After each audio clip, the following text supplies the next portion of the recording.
Bienvenidos alumnos a esta quinta semana de la materia Fundamentos del Derecho Fiscal.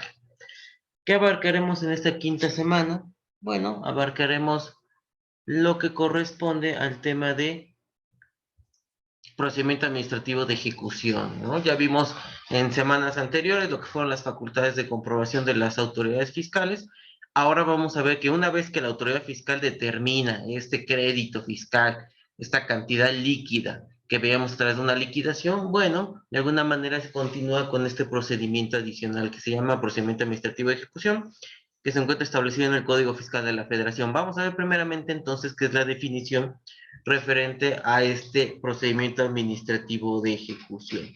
Y nos dice que el Estado, para hacer efectivos los créditos fiscales que tiene a su favor, dispone de lo que tradicionalmente se conoce como la facultad económico coactiva, y que el Código Fiscal de la Federación regula como el procedimiento administrativo de ejecución. Bueno, aquí es donde nos está mencionando referente a esta parte importante que tiene el Estado para poder cobrar, ¿no? Estos créditos fiscales que esta palabra la vimos de alguna manera en la semana pasada, que sabemos que los créditos fiscales es, digamos, de alguna manera lo que el Estado puede recibir, ¿no? Derivado de las contribuciones, de los aprovechamientos, ¿sí?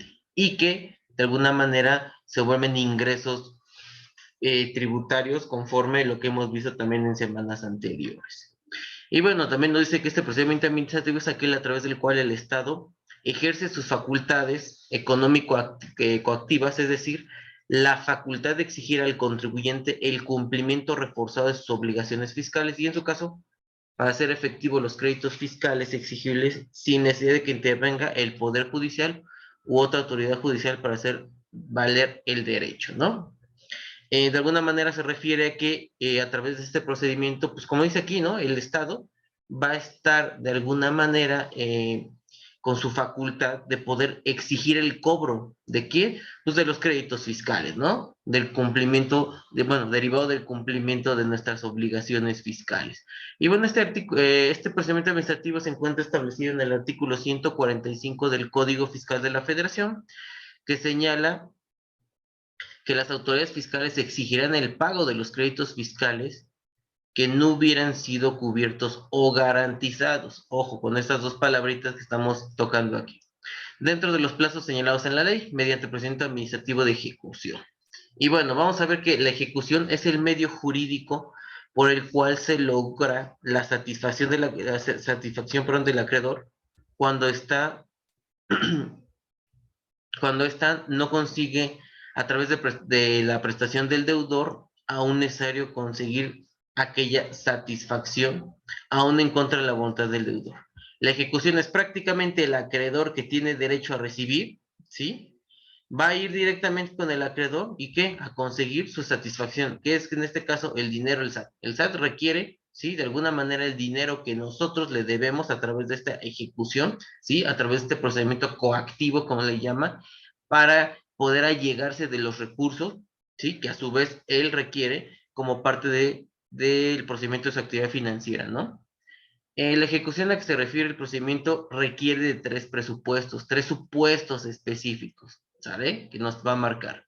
Primer supuesto que nos dice, debe de existir un crédito fiscal, primeramente, ¿sí? No satisfecho dentro del plazo legal. Cuando habla de satisfecho, esto quiere decir que no haya sido cobrado, ¿sí?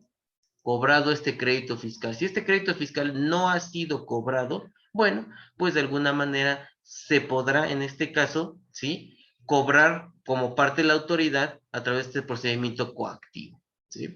Segunda característica, segundo supuesto, invasión de la autoridad ejecutora en la esfera jurídica del deudor en detrimento de su patrimonio. ¿Qué quiere decir? Que la autoridad va a ir directamente con el deudor y va a quitar parte de su patrimonio, ¿sale? 3. Satisfacción de interés de la administración acreedora mediante el ingreso de cantidad de dinero debida o de la adjudicación de un bien a favor del dinero, pues prácticamente, ¿sí? Sustituye el dinero. Aquí hay dos.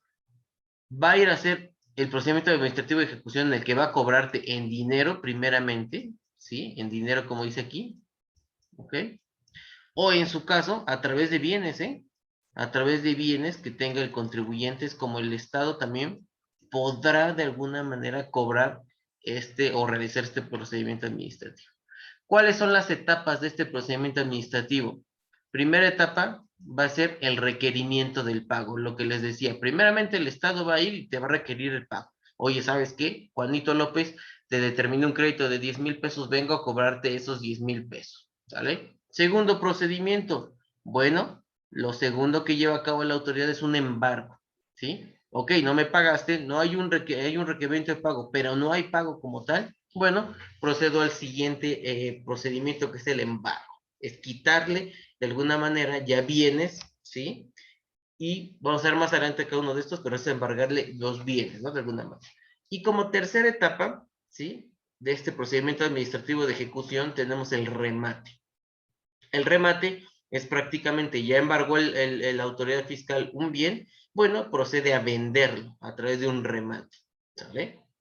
Y bueno, vamos a ver cada uno de estos procedimientos. Veamos que este es el procedimiento o la primera etapa, donde dice que el requerimiento es la diligencia por medio de la cual las autoridades fiscales exigen el pago del crédito fiscal no cubierto o no garantizado en los plazos establecidos. Lo que decíamos, ¿no?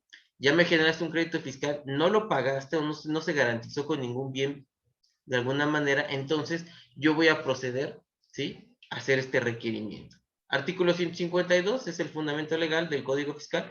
Dice que señala que el ejecutor designado por el jefe de la exactora se constituirá en el domicilio del deudor y deberá identificarse ante la persona con quien se practicará la diligencia del requerimiento del pago y de embargo de bienes, con intervención de la negociación en su caso, cumpliendo con las formalidades que establece, bueno, de alguna manera el artículo 137, ¿sale? Entonces, ese es un requerimiento de pago. Va a ir un ejecutor. Aquí empiezan a haber figuras. Ejecutor es una persona que se encuentra, ¿sí? Facultada para realizar los cobros. En este caso puede ser ante un ejecutor, una autoridad llamada SAT, puede ser ante una ejecutora que es el IMSS, o puede ser otra ejecutora que es el Infonavit, que son autoridades, ¿sí? De alguna manera, autoridades fiscales, ¿sale? Mandamiento de ejecución dice que es el acto, ¿sí? De alguna manera, administrativo, porque estamos hablando de derecho administrativo, mediante el cual la autoridad competente fundamenta y motiva el acto de molestia al contribuyente o deudor a fin de justificar la acción de cobro. ¿Sí quiere decir, qué quiere decir esto? Bueno, el mandamiento de ejecución es que yo voy a mandar a alguien, sí, pero ese acto va a estar fundamentado, va a cumplir con el principio constitucional de legalidad, sí, de alguna manera va a estar establecido una ley, te voy a fundamentar el por qué yo estoy yendo a tu domicilio a realizar el cobro de ese dinero, ¿no? De alguna manera. Luego viene el embargo, como etapa 2, ¿no? Quedamos que el embargo es la segunda etapa, dice que es el acto administrativo que tiene por objeto la recuperación de créditos mediante el secuestro o aseguramiento de bienes propiedad del contribuyente o deudor para que en su caso rematarlos, enajenarlos fuera de la subasta o adjudicarlos a favor del fisco. Conforme al artículo 152 del código se levanta un acta pormenorizada, ¿sí? De alguna manera, ¿sí? El SAT, en este caso, ¿sí? Vámonos con una autoridad SAT o Seguro Social, envía al ejecutor, ¿sí? El ejecutor llega al domicilio, ¿sí? Al domicilio del contribuyente, de alguna manera donde se encuentra el domicilio fiscal de este contribuyente, ¿sí? Y en este domicilio fiscal, ¿qué es lo que hace el ejecutor? Aquí es donde realiza el embargo, ¿sí? El embargo. Empieza a sustraer de aquí todos los bienes, propiedad del contribuyente. ¿Para qué? Para que a través de esta pueda satisfacer, ¿sí? El cobro, ¿sí? Y la recuperación, como dice aquí, la recuperación de los créditos que se tienen a favor de la autoridad, ¿sale? Obviamente este es un acto administrativo, debe de cumplir con los requisitos del artículo 38 del Código Fiscal de la Federación, que también lo vimos la semana pasada, ¿sale? Y bueno, conforme al artículo 151 del Código Fiscal, nos dice que estas autoridades fiscales, para hacer efectivo el crédito fiscal exigible, ¿sí? O sea, para que puedan ir y cobrarlo, decir, ¿sabes qué? Ahora sí ya me lo debes, y obviamente el importe de todos sus accesorios, requerirá primeramente el pago al deudor, ¿sí? Primeramente es esto, Primero solicitan el pago. Y en el caso de que éste no pruebe que haber realizado el pago, pues se procederá en los siguientes términos. Pero primero recuerden, por eso veamos el requerimiento de pago como primera etapa del procedimiento administrativo de ejecución. Primero es solicitar que me pagues. No voy a llegar a embargarte luego, primero te lo solicito. ¿Sale? ¿Cómo? A través de esto dice que embargar bienes suficientes para, en su caso, rematarlos, enajenarlos fuera de subasta o adjudicarlos a favor del fisco. Este es lo primero que tiene que hacer, ¿sí? Embargar estos bienes una vez que ya requerí el pago, como dice acá. Ya solicité el pago, ¿sí? Pero no me pruebas que lo hiciste, o sea, no has hecho el pago, bueno, entonces yo voy a proceder a embargar los bienes, ¿sí?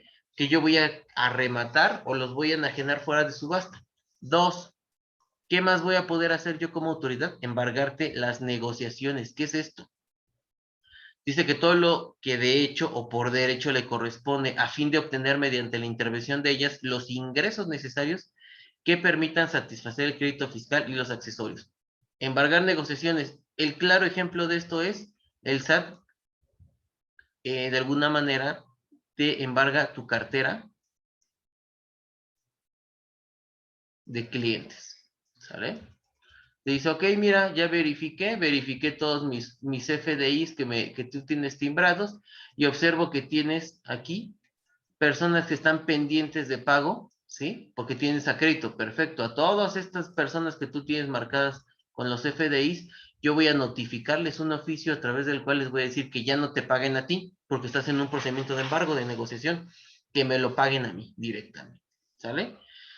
Y dice que el embargo puede ser de bienes raíces, de bienes reales y de negociaciones de cualquier género. Claro está, se inscriba todo esto en el registro público que corresponda, ¿sale? ¿Qué tipos de embargos vamos a tener? Lo que veíamos ahorita. Todos los de bienes muebles, recordando que bienes muebles son todos aquellos que pueden ser trasladados de su lugar de origen. Bienes inmuebles son aquellos bienes que no pueden ser trasladados de su lugar de origen, que están de alguna manera establecidos o que están de alguna manera pegados al suelo, ¿no? Y las negociaciones, que es prácticamente, sí, el acto de la realización de operaciones propias del negocio. ¿Qué bienes vamos a tener exceptuados de que sean embargados? O sea, ¿cuáles bienes no me puede embargar la autoridad? Artículo 157. Fracción 1, dice que el hecho cotidiano o los vestidos del deudor y de sus familiares. Toda la ropa, obviamente, no puede. 2, bienes de uso indispensable del deudor y sus familiares, no siendo de lujo o juicio ejecutorio. Aquí quiere decir, bueno, pues de alguna manera es un refrigerador, la estufa, la mesa, ¿no? Eso no lo vamos a poder embargar. Las televisiones y demás se consideran de lujo y obviamente aquí es a criterio del ejecutor, como dice. 3, los libros, instrumentos útiles y mobiliario indispensable para el ejercicio de la profesión, arte o oficio que se dedique el deudor. 4, la maquinaria en series movientes de las negociaciones, en cuanto fuese necesario para la actividad ordinaria y juicio del ejecutor, pero podrá ser objeto de embargo con la negociación en la totalidad si en ella están destinados. ¿Qué quiere decir?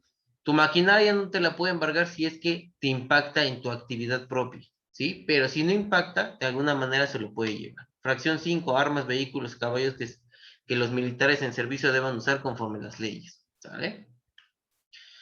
6, los granos, mientras estos no hayan sido cosechados, pero los derechos sobre la siembra, pero no los derechos, perdón, sobre la siembra. 7, derechos de usufructo, pero no el fruto de este. 8, los derechos de uso o habitación. 9, el patrimonio de la familia en los términos que establezcan las leyes, ¿sí? De su inscripción en el registro público de la propiedad. 10, los sueldos y salarios, eso no nos puede quitar. Las pensiones de cualquier tipo y los ejidos, ¿sale? Estos son los bienes que de alguna manera la autoridad fiscal no podría embargar derivado de este procedimiento administrativo de ejecución. Embargo, continuamos. Entonces, dice también el embargo que es el acuerdo para la ampliación de este embargo. Bueno, dice que el acto administrativo que se emite, ¿sí? Para que se lleve a cabo una nueva diligencia de embargo, ¿sí? Cuando se estime que los bienes embargados originalmente son insuficientes para cubrir el crédito fiscal y sus accesorios, ¿sí? Aquí nos está hablando artículo 154, ¿cuándo se va a ampliar este procedimiento de embargo. ¿Cuándo? Cuando una primera vez fui y con todo lo que me llevé, pues no puedo, no es suficiente para cobrar lo que me debe. ¿Qué va a hacer? Pues obviamente va a ampliar el embargo. ¿Qué va a hacer la autoridad fiscal? Va a emitir un acta de ampliación. Dice que es el documento que se hace constar la nueva diligencia de embargo efectuada, cuando a juicio de la autoridad recaudadora, los bienes embargados son insuficientes para cubrir el crédito fiscal y sus accesorios legales. Y para esto, obviamente, estamos hablando de un depositario. Es un concepto que está dentro del embargo y dice que es la persona a la cual se le encomienda la guarda, custodia, administración de los bienes que se embargan. Ese es un depositario. Está establecido en el artículo 153, que dice que son los bienes y negociaciones embargadas se podrán dar de baja de la guardia o del depositario que sí sea necesario. Los jefes de las oficinas extractoras bajo su responsabilidad nombrarán y removerán libremente a los depositarios. ¿Qué significa esto? Que el contribuyente es el que va a nombrar de alguna manera conjunto con la autoridad quién va a ser el depositario y estas son las personas. Lo que establece el artículo 153. Dice que la responsabilidad de los depositarios cesará con la entrega de los bienes embargados a satisfacción de la autoridad.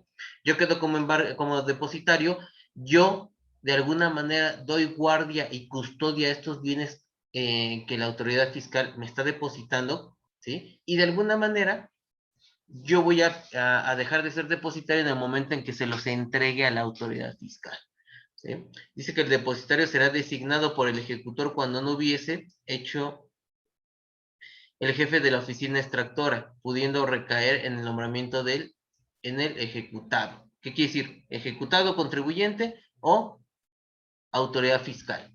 Quien ellos nombres van a ser el depositario. ¿Qué tipos de depositario va a haber? Hay un depositario simple, un depositario como interventor y un depositario administrador de este tema. Intervención. Dice que los embargos de bienes raíces, negociaciones de depositarios tendrán el carácter de administradores, ¿sí? O de interventores con cargo a la caja para que, mediante la intervención de ellas, se obtengan los ingresos necesarios que permita satisfacer el crédito fiscal y los accesorios. Bueno, pues de alguna manera la intervención, en este caso, se refiere al tipo de depositario, ¿no? ¿Cuáles son? Pues los que van a estar interviniendo en la caja, ojo, en la caja para obtener el dinero, ¿sí? Y de alguna manera poder llevar a cabo. ¿Cómo se hace el levantamiento de esta intervención? Bueno, el artículo 171 nos dice que cuando el crédito fiscal se haya satisfecho o cuando proceda a la enajenación de la negociación, en ese momento es que se da el levantamiento. Como dice aquí, cuando el crédito fiscal haya sido satisfecho. El levantamiento es que se quita la intervención, ¿sale? Que ya se deja de hacer esa intervención. Dice que procede la enajenación de la negociación cuando transcurrido 3 meses de la intervención, lo recaudado en dicho periodo no alcanza a cubrir por lo menos el 24% del crédito fiscal, ¿sí? ¿Qué significa esto? Que de alguna manera la autoridad fiscal, después de 3 meses de estar interviniendo el tema del ingreso, si no logra cubrir por lo menos el 24% del crédito, ¿sí? ¿Qué va a hacer? A enajenar el negocio, ¿sale? Enajenar la negociación. Entonces, ese es el procedimiento que llevará a cabo. Después de eso, veíamos que ya vimos lo que era el requerimiento de pago, ya vimos lo que es el embargo, ahora vamos a ver la siguiente etapa, que es el remate. Vamos a ver qué indica que es el remate. Dice que de acuerdo con lo establecido en el artículo 173 del Código Fiscal de la Federación, la enajenación de los bienes embargados procede cuando indica, como se indica a continuación, ¿sale? Entonces ya estamos hablando de la enajenación de los bienes embargados. Esto es el remate. El remate consiste en cuando yo te voy a enajenar ciertos bienes que yo ya embargué derivado de el cobro coactivo. Uno, dice que cuáles son estos, de alguna manera, cuando procede, dice que a partir del día siguiente aquel en el que se hubiese fijado la base en los términos del artículo 171. Dos, en los casos de que el embargo precautorio que se refiere al artículo 145, cuando los créditos hayan sido exigibles y no se paguen en el momento del requerimiento. Y tres, cuando el embargado no proponga al comprador dentro del plazo a que se refiere la fracción 1 del artículo 192. Sí, que diga, ¿sabes que lo que me embargaste ya lo voy a vender? Ya hay un comprador y ¿sabes qué es el que te va a pagar? ¿Sí? De ahí vamos a sacar. Si él no nombra un comprador, ¿sí? Dentro de ese plazo que establece el artículo 192, entonces procederá el remate. Una vez el bien embargado, nos da tiempo a la autoridad de que diga, ¿sabes qué le embargaste? Espérame. Y hay una persona que lo va a comprar, ¿sí? Una persona que yo sé quién lo va a comprar, él te va a dar esa parte. Y por último, 4 dice que al quedar firme la resolución confirmatoria del acto impugnado, recaído en los medios de defensa que se hubiese hecho valer. ¿Qué quiere decir? Que una vez que queda firme, ¿sí? Una vez que no hubo ningún medio de defensa referente a este supuesto, bueno, entonces ya procederá el remate de esos bienes embargados. Ya te embargué, ¿sale? No interpuse ningún medio ni nada para hacer valer tu derecho, bueno, pues ni modo, procederá el remate. De conformidad con el artículo 174, ¿sí? Sobre los casos que establece el Código Fiscal para ser autorizado, toda enajenación se hará en subasta pública, que se llevará a cabo a través de los medios electrónicos. Aquí nos dice que esos remates los tendremos que hacer en subasta pública. ¿Qué quiere decir? Si nosotros entramos a la página del SAT, hay un apartado que se llama Subasta SAT.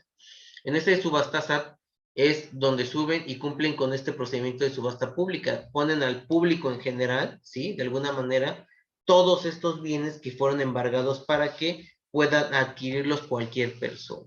Dice aquí que conforme el artículo 175 del Código, la base para la enajenación de los bienes inmuebles embargados será el avalúo. O sea, los bienes van a evaluar, es el precio, digamos, de los bienes. Y para las negociaciones es el avalúo pericial, ¿sí? Bienes, avalúo. Negociaciones, o sea, los negocios, un avalúo pericial. Dice, ambos acorde a las reglas que establece el reglamento de este código. La que fijen como un acuerdo de la autoridad y el embargado en un plazo de 6 días contados a partir de la fecha en que hubiese practicado el embargo. Tiene 6 días una vez que embargado para generar este avalúo y con eso determinar el valor de los bienes. Dice que si no hay tal acuerdo, la autoridad practicará el avalúo pericial, ¿sí? En todos los casos se obliga a la obligación por ejemplo, de la autoridad notificar personalmente el embargado el avalúo practicado. ¿Qué quiere decir? No tuvimos un acuerdo, como dice aquí, un común acuerdo para determinar el valor, perfecto, yo lo voy a hacer de manera individual, unilateral, y yo solamente te voy a notificar cuál es el valor del bien que te estoy determinando. Y aquí vamos a ver que el avalúo es el acto mediante el cual se determina el valor de los bienes embargados, ya sea de común acuerdo o mediante dictamen de un perito evaluador. ¿Sale? Rendición del avalúo. Cuando rinde efectos el avalúo, dice que 10 días si se trata de bienes muebles, de 20 días tratándose de bienes inmuebles y de 30 días en el caso de negociaciones. ¿Okay? Aquí es cuando rinde el avalúo. ¿Quién debe de rendirlo? Estos son los días que tiene el perito para evaluar los bienes. Después de ahí se hará una convocatoria y ya una vez que vamos a proceder con el remate, el artículo 176 nos dice que el remate debe ser convocado. ¿Cuándo va a ser convocado? Al día siguiente de quedar firme el avalúo. Ya que tenemos el avalúo firme, ¿sí? Ya vamos a convocar, o en este caso, perdón, la autoridad convocará para realizar o proceder a realizar el remate. Dice, para que tenga verificativo dentro de los 30 días siguientes. Debe publicarse cuando menos 10 días antes de inicio del remate. ¿Sale? Esta convocatoria, 10 días antes de que proceda a rematarse esos bienes, tendremos que publicar, o la autoridad tendrá que publicar esta convocatoria. Les dice que la convocatoria se fija en un sitio visible, ¿sí? Usual de la oficina ejecutora o lugares públicos. En este caso, ya en la actualidad, ¿sí? Se aplica directamente aquí, en la página electrónica de las autoridades fiscales. En este caso, como les mencionaba, en la página de Subasta SAT, ahí es donde se coloca este procedimiento. En la convocatoria, ¿qué van a dar a conocer en la convocatoria? Obviamente, pues, de qué tipo de bien estamos hablando, ¿no? El valor que va a tener este bien para que quienes lo vayan a comprar y los requisitos que deben de cumplir las personas que vayan a participar en este remate, ¿sí? Dentro del remate tenemos estas tres situaciones. Base del remate, el valor de avalúo. La base de remate es el valor, lo que cuesta. Postura legal. Quien ponga una postura legal debe de ser el valor de las 2/3 partes del valor de avalúo. ¿Qué significa? Si aquí yo estoy y la autoridad está diciendo, ¿sabes qué? Nos va a hacer 1,000,000 de pesos por lo que yo estoy evaluando ese bien, pues yo tengo que darle las 2/3 partes de esto, ¿no? ¿Cuántas son las 2/3 partes? Estamos hablando que una tercera parte son 300,000 pesos. Pues yo tengo que decirle, ok, mira, ¿sabes qué? Pues yo te doy por ese bien 650,000 pesos. Como es un remate, yo estoy realizando de alguna manera una puja, ¿no? Entonces yo pongo cuál es la cantidad y sobre eso. Y 3, debo de garantizar el 10% del valor, que quiere decir que yo para entrar, ¿sí? Debo de aportar por lo menos 100,000 pesos, que es el 10% en este caso, ¿sí? De mi bien que voy a entrar. Esta garantía se va a regresar si en el caso de que no proceda yo como ganador, digamos, de este remate, no sea mi postura la que gane, pues me se verá regresado esta garantía, ¿sale? De alguna manera, para que no haya ningún problema. Como veíamos, la postura legal constituyen las 2/3 del bien del remate, deberán ofrecerse de contado, ojo, de contado, cuando menos la parte suficiente para cubrir el interés fiscal. Si el importe de la postura es menor al interés fiscal, se rematarán de contado los bienes embargados, ¿sí? Deberán enviarse un documento digital firmado con firma electrónica a la dirección electrónica, ¿sí? De remate, y el SAT mantendrá los mensajes, ¿sí? De todos estos movimientos que se haga de posturas. ¿Vale? ¿Qué quiere decir? Por eso les digo que en esta página del SAT, de alguna manera, en la postura, en la página de Subasta SAT, se tiene ahí toda esta comunicación. Tú realizas el procedimiento y estás en constante conocimiento de qué es lo que pasa, ¿no? Referente a esta parte. La subasta, en la página electrónica de subastas del SAT, se especificará, aquí hablando del SAT, el periodo correspondiente a cada remate, el registro de los postores, las posturas que se reciban, así como la fecha y hora de la recepción, toda vez que tienen un plazo, aquí lo dice, la subasta tendrá una duración de 8 días que comenzará a las 12 horas y del primer día y finalizará a las 12 horas del octavo día. Ahí está estableciendo de alguna manera cuáles son estos plazos que tenemos nosotros. Dice que el SAT fincará el remate a favor de quien haya hecho la mejor postura, ¿sale? De alguna manera yo voy a poner mi postura, pero yo no sé quién fue el que está poniendo una, a lo mejor yo dije 650,000 pesos, pero a lo mejor llegó alguien y dijo, yo doy 651,000 pesos y él es el ganador. Yo no puedo ver de alguna manera esas posturas, yo solamente pongo o doy mi postura y con eso es lo único que yo conozco en cuestión de datos. Una vez fincado el remate, se comunicará el resultado del mismo a través de los medios electrónicos a los postores que hubiesen practicado en él y participado en el, perdón, y remitiendo el acta a efecto de que se levante. O sea, hay que informarle, el SAT nos informará quién es el ganador y levantará un acto referente a esa parte. Cuando el postor a cuyo favor se fincó el remate no cumpla con las obligaciones contraídas con motivo del remate, perderá el importe del depósito. Aquí sí, cuando no cubras, hayas ganado y no cubras, perderás el tema de tu depósito, ¿no? Que hubiese constituido y la autoridad ejecutora lo aplicará de inmediato a favor del fisco. En caso de, en este caso, se iniciará nuevamente la moneda de la forma y los plazos establecidos. ¿Ok? O sea, se rematará nuevamente el bien. ¿En qué caso se va a suspender este procedimiento administrativo de ejecución? Dice que es la suspensión es la detención, ¿sí? Que se presenta el avance del procedimiento administrativo de ejecución debido a causas exteriores a él y que transcurrido el tiempo o bien desaparecen volviendo a reanudarse dicho avance o son sustituidas porque producen la extinción definitiva de este procedimiento. ¿Cuáles son los supuestos? Que yo pague. Si yo pago, mi procedimiento se suspende. ¿En qué momento está en el requerimiento del pago? Les digo, no te he pagado, pero ¿sabes qué? Mira, aquí está.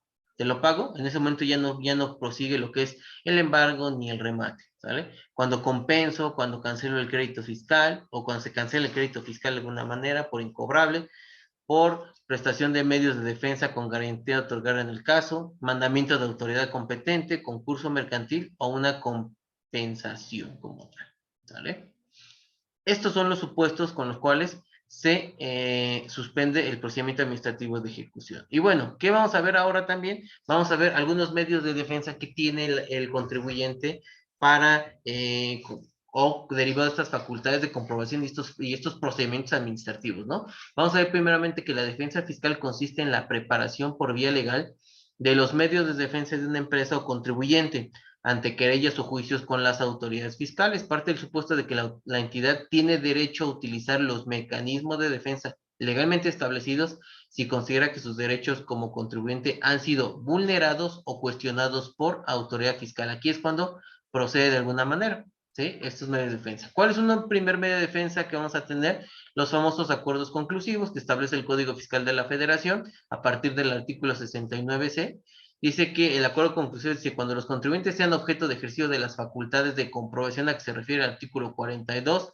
específicamente estas fracciones, y que no estén de acuerdo con los hechos o omisiones asentados en la última acta parcial, en el acta final, en el oficio de observaciones o en la resolución provisional, que puedan entrañar incumplimiento de las disposiciones fiscales, podrán optar, es una opción si quiero y si no, no, en solicitar la adopción de acuerdo conclusivo. Este acuerdo conclusivo, ¿a través de quién se hace? A través de la PRODECON, ¿sale? ¿Se acuerdan que vimos también en semanas anteriores el tema de la PRODECON? Bueno, esto es lo que nos ayuda a hacer la PRODECON. ¿Contra qué actos? Visitas domiciliarias, revisiones de escritorio y revisiones electrónicas. Sobre eso es procedente de alguna manera los acuerdos conclusivos. Dice que dicho acuerdo podrá versar, o sea, podrá ser, sobre uno o varios hechos u omisiones consignados y será definitivo en cuanto al hecho u omisión sobre el cual verse, o sea, sobre el cual se dirige, ¿ok? Es definitivo, no hay más, o sea, dice lo que se estableció y punto. Los contribuyentes podrán solicitar la adopción del acuerdo conclusivo en cualquier momento, ojo, pero no es desde que yo quiera, no, no, no. En cualquier momento, como dice aquí, a partir de inicio del ejercicio de facultades de comprobación, o sea, cuando inician las facultades de comprobación, y hasta antes que me notifiquen que la resolución donde me determinen las contribuciones omitidas. Esto se llama una liquidación. ¿Vale? ¿Ok? De alguna manera, pudiera ser hasta ahí. El contribuyente que opte por el acuerdo conclusivo lo tramitará, perdón, a través de la Procuraduría de la Defensa del Contribuyente, que está a través de PRODECON, es donde nosotros vamos a realizar el trámite de ese acuerdo conclusivo. No lo hacemos ante el SAT o ante el IMSS o ante el Infonavit, no, lo hacemos de alguna manera ante esta Procuraduría de la Defensa del Contribuyente. Dice que en el escrito inicial deberá señalar los hechos y omisiones que se le atribuyen con los cuales no esté de acuerdo. O sea, tienes que decir los agravios, expresando la calificación que en su opinión debe darse de los mismos y podrá adjuntar la documentación que considere necesaria. Es importante adjuntar documentación porque son fuente de prueba. Recibida la resolución, la PRODECON requerirá a la autoridad revisora para que en un plazo de 20 días, ojo, con todos a partir del requerimiento que manifieste si acepta o no los términos que plantea el acuerdo conclusivo. Los fundamentos y motivos por los cuales no se acepta o bien expresen los términos en que procede la adopción del acuerdo. Tiene 20 días para que diga la autoridad, ¿sabes qué? A ver si vamos a reunirnos, quiero ver. O de plano decir, no, no, para mí no, no es procedente y no me voy a adherir al acuerdo conclusivo y dar los fundamentos de por qué.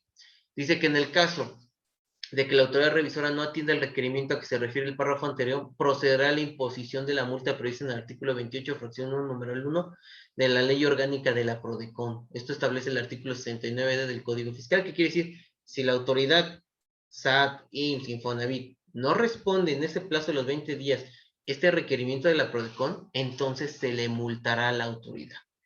La PRODECON dice que una vez que se acuse de recibido la respuesta de la autoridad, en el caso de que sí conteste la autoridad, contará con un plazo de 20 días la PRODECON. ¿Para qué? Para que se notifique a las partes, ¿sí? De alguna manera, esta respuesta. De concluirse el procedimiento con la suscripción del acuerdo, este deberá firmarse por el contribuyente y la autoridad revisora, así como la Procuraduría. ¿Qué quiere decir? Se lleva a cabo el acuerdo conclusivo, lo firma el contribuyente, lo firma la autoridad revisora y lo firma la Procuraduría de la Defensa del Contribuyente, la PRODECON. Dice que para mejorar la adopción del acuerdo conclusivo, la PRODECON podrá convocar a mesas de trabajo. ¿Qué quiere decir?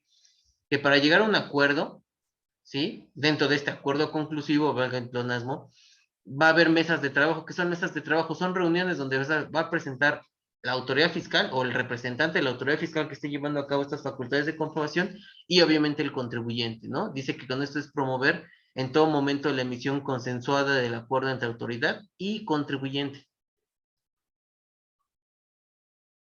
En el artículo 69F dice que el procedimiento de acuerdo conclusivo suspenderá los plazos a que se refiere el artículo 46A, primer párrafo, que estamos hablando de lo que mencionamos en la tarea de la semana pasada, ¿no?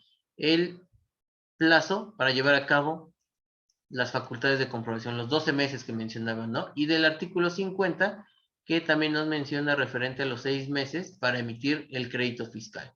Dice que a partir de que el contribuyente presente ante la Procuraduría la solicitud del acuerdo conclusivo y hasta que se notifique a la autoridad fiscalizadora, ¿sí?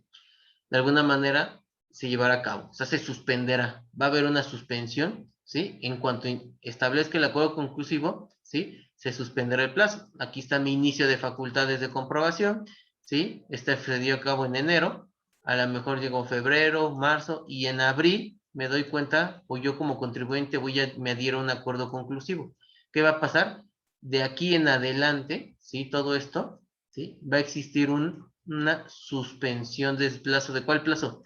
De este plazo de los 12 meses. ¿Okay?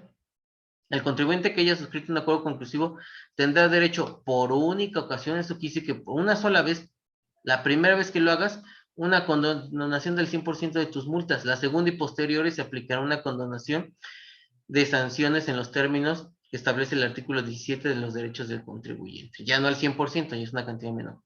Las autoridades fiscales deberán tomar en cuenta los alcances del acuerdo conclusivo para que en su caso emitan la resolución que corresponda y la condonación prevista en el artículo no dará derechos a devolución y compensación alguna.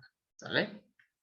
También nos dice que en contra de estos acuerdos conclusivos, ¿sí? Que se alcancen o que se suscriban con el contribuyente de la autoridad, aquí está bien señalado, no va a proceder ningún medio de defensa, son definitivos, no generan ninguna base para medio de defensa, ¿sí? Dice que cuando los hechos o omisiones en materia del acuerdo sirvan de fundamento a las resoluciones de la autoridad, los mismos serán incontrovertibles. Los acuerdos que de referencia solo surten efectos, ¿sí? Entre partes y en ningún caso generan precedentes. ¿Qué quiere decir? Yo generé un acuerdo conclusivo y la autoridad dijo, ¿estás bien así? Bueno, no genera precedentes. ¿Qué significa? Viene ya Juanito y dice Juanito, mira, pues en este acuerdo conclusivo generaron algo, entonces yo por eso me voy a adherir igual y lo voy a tomar en cuenta para en mis argumentos de mi escrito plasmarlo, pues, ¿no? ¿Qué crees que no generan precedentes de alguna manera? La autoridad fiscal no podrá desconocer los hechos o omisiones sobre los que versó el acuerdo conclusivo ni procederá al juicio a quienes hace referencia el artículo 36 del Código, salvo que compruebe que se traten de hechos falsos. Pero mientras, sobre el acuerdo, ni la propia autoridad puede aplicar un medio de defensa. Y bueno, ese fue el acuerdo conclusivo. Tenemos el segundo medio de defensa, el famoso juicio de amparo o los amparos. Dice que es un procedimiento de jerarquía constitucional tendientes a conservar a los individuos el disfrute de los derechos fundamentales o garantías individuales, que ahora ya son derechos, que consagra la constitución política del país. ¿Sabe? Ese es el objetivo de un juicio de amparo. Y tenemos dos tipos de amparo, amparo indirecto y amparo directo. ¿Qué es el amparo indirecto y sobre qué procede el amparo en materia fiscal? Dice que el juicio de amparo indirecto en materia fiscal va a proceder bajo tres situaciones específicas. Contra leyes que por una sola expedición causen perjuicio, ¿sí? Al particular. 2, cuando actos de autoridad que impliquen violación directa a los derechos del contribuyente. Y 3, contra actos del Tribunal Federal de Justicia Administrativa distintos a sentencias definitivas. Ahí es cuando va a ser procedente en este medio de defensa que se llama juicio indirecto o amparo indirecto. Amparo directo, dice que el amparo directo procederá contra actos del tribunal, aquí sí, directamente distintos a sentencias definitivas. Entonces aquí va a proceder, acá, de alguna manera, son distintos a sentencias definitivas. Aquí sí, aquí de alguna manera procederá sobre ese. Y tenemos por último un tercer juicio, un juicio de nulidad, tercer medio de defensa, juicio de nulidad. Dice que el juicio de nulidad es procedente, ¿sí?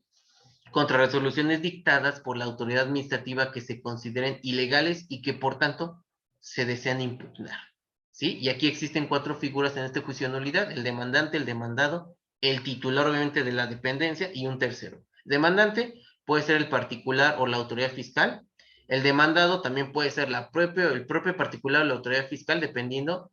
Tenemos al titular del organismo, ¿sí? Y por último el tercero, que tiene derecho incomparable con la prestación de la pretensión del demandante, ¿sale? Ese es el tercero, ¿ok? Bueno, pues esto sería todo por esta semana. De antemano quedo atento para cualquier duda y pongan atención para la siguiente actividad que vamos a tener que realizar. Les agradezco su participación. Hasta luego.